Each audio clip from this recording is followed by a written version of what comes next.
Paix soit avec toi, je suis Daniel, j'ai décidé de ne pas exercer l'ingénierie, je suis agriculteur, je cultive des arbres fruitiers, en particulier des bananiers, car le monde entre dans des temps sombres, de guerre, d'inflation.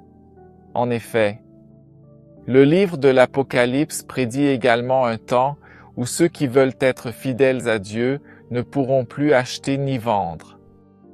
L'argent numérique arrive et il sera très facile de mettre en œuvre ces restrictions sans aucun problème ou difficulté.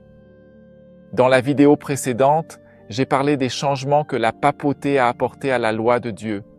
Je veux être très clair que je présume qu'il y a beaucoup de catholiques qui aiment Dieu et qui seront au ciel. Je parle ici du système catholique, de la direction corrompue de la papauté.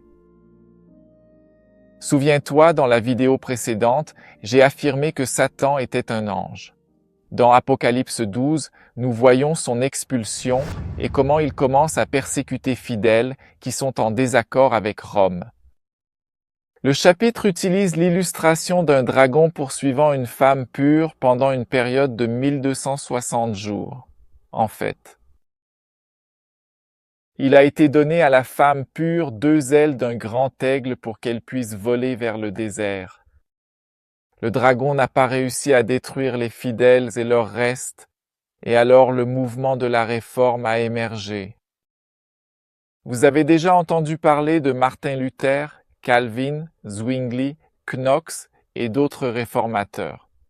Ils ont fait une grande œuvre pour le Seigneur, libérant les pays des ténèbres de nombreuses erreurs théologiques qui jetaient des ombres sur le caractère de Dieu. Mais au fil des décennies et des siècles, leurs adeptes ont cessé de s'ancrer dans la parole de Dieu, se complaisant et aimant plus le monde que le royaume des cieux. Parmi les protestants, il y avait ici et là quelques fidèles qui prenaient la Bible au sérieux, par exemple les anabaptistes, puritains, huguenots et autres. En Amérique du Nord, les appelés millérites étudiaient profondément et en profondeur le livre de Daniel. À la fin du chapitre 12 de l'Apocalypse, il est dit que le diable est allé faire la guerre au reste de sa descendance, à ceux qui gardent les commandements de Dieu et ont le témoignage de Jésus-Christ. Ce groupe qui a été plus tard appelé adventiste parce qu'ils attendaient en fait l'avènement, la venue de Jésus-Christ, en réalité, ils ont ensuite également appris sur la validité universelle du sabbat, le 7e jour, le même jour que les Juifs observent encore aujourd'hui. Et Jésus ne l'a pas aboli. Les adventistes du 7e jour ont eu parmi eux une femme qui a eu certaines visions des événements surnaturels. Et l'un de leurs livres, qui est très intéressant, que je vais vous laisser sous forme de livre électronique, s'appelle « Le grand conflit entre le Christ et Satan pendant l'ère chrétienne ». Ce livre écrit sous inspiration divine relate l'histoire de l'ère chrétienne, de la destruction de Jérusalem en avant. Il dévoile comment l'apostasie s'est produite, donnant ainsi naissance à l'Église catholique, au Moyen Âge, au peuple fidèle dans les montagnes du nord de l'Italie, à la réforme protestante et au message du sabbat qui a été restauré. Il met en garde contre les dangers actuels comme le spiritisme par exemple, et puis avance vers le futur avec des prédictions sur la persécution et le retour glorieux de Jésus. Le message du premier ange, que nous avons vu dans la vidéo précédente, a été prêché par de nombreux adventistes qui ont redécouvert le sabbat dans les années 1840. Le message dit, en effet, « Craignez Dieu et donnez-lui gloire, car l'heure de son jugement est venue, et adorez celui qui a fait le ciel, la terre, la mer et les sources des eaux. » Ensuite, Jean vit le deuxième ange qui disait « Elle est tombée, Babylone, cette grande ville qui a fait boire à toutes les nations le vin de la fureur de sa prostitution. » Dans la Bible, la femme est souvent utilisée comme illustration du peuple de Dieu qui se conserve pur par une relation exclusive avec son Seigneur. Mais ici, nous voyons une prostituée, une église déloyale. Elle ne viole pas seulement la loi, mais influence aussi toutes les nations à se rebeller contre Dieu. Même dans les pays protestants, l'influence considérable de ces erreurs se fait notamment et certainement sentir, et les églises réformées qui refusent de s'éloigner de Rome et de ses doctrines sont également tombées auprès de Dieu. À travers l'œcuménisme, ces églises déchues régressent lentement vers la théologie du Moyen Âge, s'éloignant de plus en plus de la Bible, avec les dogmes catholiques colorant tout. Aujourd'hui, toutes les nations boivent à la même source et sont dirigées par un pouvoir central. La pandémie l'a montré. Vous avez remarqué la réaction similaire qu'il y a eu dans chaque pays du monde. Il y a un pouvoir qui gouverne en coulisses et les États-Unis exécutent la volonté de la papauté qui en réalité, en fait, n'est rien d'autre que l'Antéchrist et le trône de Satan. Même la Chine et la Russie sont en harmonie à travers le Forum économique mondial. Apocalypse 17 indique en effet que c'est certainement la prostituée qui est assise sur la bête. Autrement dit, la papauté dirige les gouvernements de ce monde à travers des entités comme les jésuites et la franc-maçonnerie. Satan est le prince de ce monde, donc il n'est pas surprenant que dans les coulisses, tout converge en un même point, en effet. Aujourd'hui, tous les gouvernements des pays entretiennent d'amitié avec la papauté, avec le Vatican, avec Babylone, grande ville spirituelle. Tous les pays boivent souvent plus ou moins de son vin, provenant de différentes régions du monde. À partir de maintenant, je vais présenter quelques-unes des erreurs de Rome afin que vous sachiez une fois pour toutes qu'elle est tombée en disgrâce de Dieu. Babylone, cette grande ville spirituelle qui a fait boire à toutes les nations le vin de ses fausses doctrines, qui exprime l'infidélité à Dieu et attire sa colère. À propos de la version de la Bible, les versions modernes du Nouveau Testament, publiées par les sociétés bibliques actuelles et modernes, se corrompent, se diluent et se dégradent. Cherchez une version dans votre langue qui soit plus fidèle, précise et complète au texte reçu. Par leur version adultérée, le vin de la fausse doctrine est distribué à tout le monde à des personnes imprudentes. Un petit échantillon, vous pouvez faire une pause et comparer ces versets. Humanité de Christ. Jésus-Christ, ici sur terre, était divin mais en même temps totalement humain comme nous. La chair l'appelait aussi à pécher. C'étaient des tentations réelles. Il a résisté et a vaincu. L'Antéchrist Rome enseigne que Jésus n'est pas venu en chair dans son plein sens. Il avait un certain avantage sur nous. Babylone enseigne qu'il était au-dessus de l'humanité. La propre mère de Jésus aurait été conçue sans la tache du péché, ce qui est certainement en effet anti-biblique. Les Romains disent que tous sont péchés, sauf Jésus. Selon Rome, en fin de compte, Jésus aurait prétendu avoir des tentations, mais non. Il a en fait ressenti la force de la passion humaine, mais il a résisté. Il a eu de réelles tentations de certaines parties de l'humanité. Victoire sur le péché. Savoir que Jésus avait en fait les mêmes outils que nous encourage vraiment à vaincre comme le Christ a vaincu. Il nous donne le pouvoir d'arrêter de pécher. N'est-ce pas une bonne nouvelle? Le Christ nous sauve de l'esclavage du péché. D'ailleurs, la seule définition du péché est la transgression de la loi. Babylone enseigne qu'il est naturel de pécher. Avez-vous entendu la phrase « Qui suis-je pour juger » ? Il suffit d'aller se confesser au prêtre selon l'Église catholique. Mais nous ne pouvons pas nous confesser à une personne mortelle comme nous, mais à Dieu, et demander des forces pour nous garder de trébucher. Dieu est fidèle et ne permettra pas que nous soyons tentés par une tentation plus forte que ce que nous pouvons supporter. Justice par la foi. Si nous trébuchons après le repentir et la confession, nous pouvons être sûrs que nous avons été pardonnés, même si nous ne ressentons aucune émotion prouvant que Dieu nous a pardonnés. C'est pourquoi on l'appelle justice par la foi. Après le repentir et la confession, si je crois, la justice du Christ est imputée. Elle nous est donnée comme un cadeau, comme un manteau blanc qui nous enveloppe. Devant le Père, c'est comme si nous n'avions jamais péché. Martin Luther a redécouvert ce message biblique et il a été très précieux pour lui, car c'était l'opposé de ce qu'il avait appris lorsqu'il était moine à Babylone.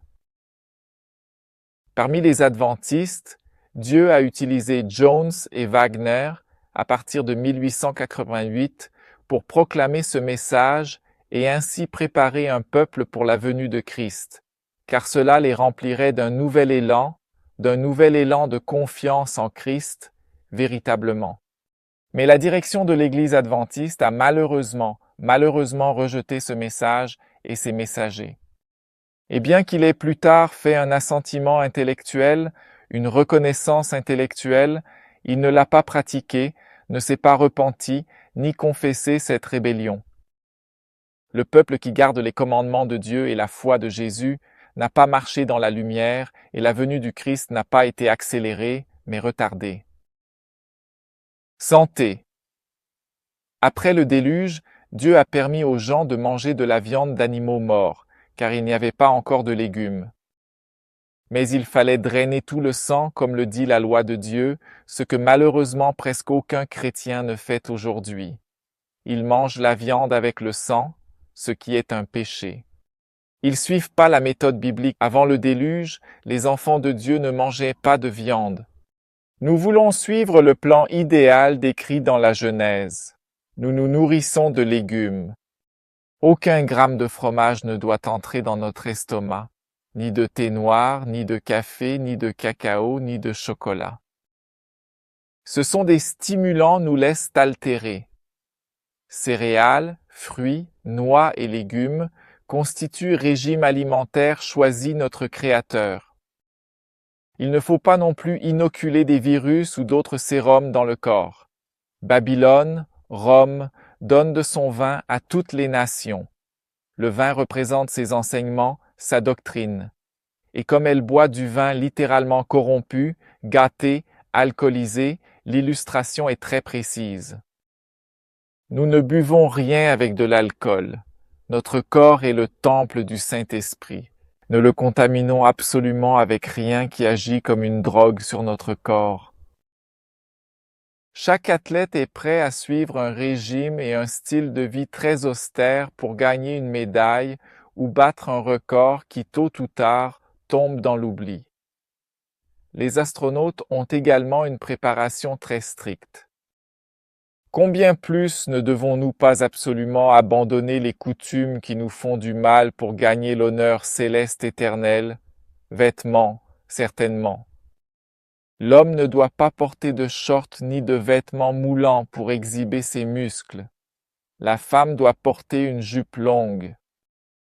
Le pantalon est apparu avec le féminisme pour égaliser les sexes. La femme doit chercher à se différencier de l'homme autant que possible. Elle ne doit pas non plus porter de décolleté, de maquillage, de bijoux, de bracelets et de colliers. C'est la prostituée Babylone exhiber son corps. Babylone est tombée. Musique. Nous n'écoutons pas de musique avec batterie ou tambour. Nous éliminons les disharmonies et les rythmes qui altèrent notre psyché, car, tout comme l'alimentation, ils agissent comme des drogues sur le système nerveux. La musique doit être calme, douce, harmonieuse et peut-être joyeuse, mais avec révérence, non dans un style sensuel ou mondain. De nombreuses églises chrétiennes, malheureusement, ont de la musique très agitée, d'origine païenne. Mais souvenez-vous, Babylone signifie Babel, Babylone tombée. Sortons de là. Ce qui était toléré à l'époque biblique, comme la polygamie et l'esclavage, doit être abandonné en des temps de plus grande lumière. Bien que la Bible présente des personnes utilisant des bijoux et des tambourins, aujourd'hui la norme est plus élevée. Nous nous préparons à la compagnie des anges célestes. Éducation. L'idéal est que l'enfant soit éduqué à domicile par ses propres parents.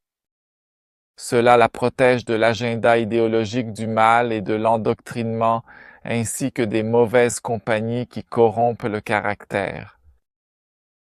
Jusqu'à l'âge de 8 ans pour les filles et 10 ans pour les garçons, aucune éducation formelle ne doit être donnée avec des livres, car l'esprit de l'enfant n'est pas encore mûr pour cela.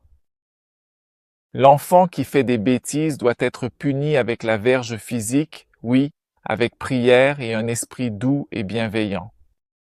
Le livre des Proverbes le rend bien clair. Si l'offense est mineure, on peut utiliser des mesures plus douces, comme des réprimandes ou le retrait de privilèges, mais le coupable ne doit jamais être innocenté. Babylone semble certainement, en effet, se déplacer de manière cohérente et internationale pour s'opposer au châtiment corporel. Relation. Jusqu'à l'âge de 20 ans, le jeune n'est pas prêt pour certaines décisions importantes, comme avec qui il va passer le reste de sa vie. Il ne doit y avoir aucune intimité corporelle avant le mariage. Femmes, protégez-vous. Les hommes de Dieu valorisent les jeunes filles qui se couvrent bien, ne parlent pas beaucoup et repoussent les avances des garçons. Le Seigneur ne tolère aucune union affective entre personnes du même sexe ou toute autre perversion contre la nature et la parole de Dieu, ce qui est une abomination. Nos emplois de santé impliquant l'intimité, par exemple, femme traite femme, homme traite homme. Il en va de même pour le conseil familial. La prostituée Babylone est audacieuse et franchit la limite de la pudeur entre un sexe et l'autre. C'est pourquoi il a reçu la condamnation divine et subira la juste récompense. La vie à la campagne. Nous devrions déménager dans les zones rurales, ne plus vivre en ville, mais à la campagne, où nous pouvons être loin de l'interférence des ennemis aussi. Le premier constructeur de ville fut Caïn, mais en fait, la lignée de Seth habitait dans les montagnes. Jésus aimait aussi dormir dans les bois et enseigner dans la nature. Jean-Baptiste prêchait dans le désert. Ah, il est également important que ce soit loin du littoral et, de préférence, dans une région non sujette aux inondations, mais dans les montagnes, avec des sources. Nous devons chercher à être autosuffisants en matière d'alimentation, en cultivant ce que nous mangeons. Les villes peuvent être évangélisées par des visites ou virtuellement. Babylone est représentée comme la grande ville et en effet, nous devons en sortir. La tour de Babel est certainement tombée et les tours tomberont absolument sur la tête de ceux qui n'écoutent pas l'appel divin. Compétition. Nous ne pratiquons pas de sport compétitif comme le football, ni ne perdons de temps en divertissements inutiles. Ils encouragent l'égoïsme, la tromperie, la rivalité et l'oisiveté. Le corps a effectivement besoin d'exercice. Choisissez une activité utile, comme le jardinage, l'agriculture, la marche ou la course. S'il n'y a rien d'utile, ce n'est pas compétitif, égoïste, trompeur. Je suis moi-même agriculteur et à la fin de la journée, je suis fatigué. Alors je m'étire et je dors. Nous devons rejeter toute dramatisation, mise en scène théâtrale, qu'elle soit en direct ou filmée. Les films ne doivent pas être regardés. Le Seigneur dit que tout ce qui est vrai, pensez-y. Les questions politiques doivent être enterrées parmi nous. Droite contre gauche, de quelle équipe, de quel côté êtes-vous? Tout cela, nous devons le laisser de côté. Les mondains pensent ainsi et c'est leur divertissement. Notre patrie n'est pas ici. Si nous sommes appelés à élire quelqu'un, nous devons effectivement exercer notre devoir civil, si c'est ainsi dans votre pays, et participer au vote, mais voter blanc ou nul, car nous donnons virtuellement une procuration, une autorisation aux dirigeants que nous élisons, et nous serons participants de ses actions erronées et des châtiments. En vérité, en réalité, droite et gauche sont les deux pieds d'un même tyran. L'industrie est bien plus puissante, très puissante que les gouvernements, en particulier Wall Street et la Silicon Valley. Passons maintenant à parler de l'adoration et de la position appropriée pour adorer Dieu et prier. Nous devons nous agenouiller et lever les mains pour prier, tant dans le culte privé que public. L'Ancien Testament le montre clairement. Mais nous pouvons aussi prier Dieu pendant la journée comme nous nous trouvons, car nous ne sommes pas dans un culte formel. Babylone enseigne à s'agenouiller devant un autre homme, manquant ainsi de respect à Dieu. La femme ne doit pas exercer de rôle de leadership dans l'Église, occupant le poste d'ancienne, de pasteur ou de rabbin, ce qui est une attribution exclusive de l'homme et non de la femme dans l'Église. Nous ne voyons en réalité aucune prêtresse dans la Bible, seulement des prêtres, uniquement des apôtres hommes. Babylone veut semer la confusion entre les sexes et promeut le féminisme. Malachie enseigne que nous devons rendre la dîme de tous nos revenus, c'est-à-dire environ 10% pour l'œuvre de Dieu en totalité. Nous pouvons donner à la congrégation, à un autre missionnaire, ou acheter des livres chrétiens pour répandre le message. Malachie mentionne également l'importance des offrandes. Vous savez, tout cela, Dieu veut l'opérer en moi. Pas par mes forces, traverser l'océan Atlantique dans un bateau à rames, mais nous allons déployer la voile, demander en prière à Dieu de me donner la motivation, de me donner la force pour exécuter sa volonté. Christ dit d'être fidèle jusqu'à la mort et je te donnerai la couronne de la vie. Babylone est tombée, marchons vers la patrie céleste. Dans la prochaine et dernière vidéo de cette série, je vais présenter l'avertissement le plus fulgurant de l'Apocalypse sur ce que l'Antéchrist prévoit dans le conflit final de ce monde et comment le vaincre et recevoir le signe de la délivrance sur notre front. Nous verrons plus de vérité qui nous libère de l'ignorance de l'erreur et nous rapproche du ciel. La Bible dit que le Seigneur désire que tous les hommes soient sauvés et parviennent à la pleine connaissance de la vérité. Vous connaîtrez la vérité et la vérité vous libérera. Jéhovah te bénisse et te garde. Jéhovah fasse briller son visage sur toi et ait pitié de toi. Jéhovah tourne son visage vers toi et te donne la paix. Visitez cette page pour lire les paroles inspirées par vous-même, car ces lettres sacrées vous rendront sages pour le salut.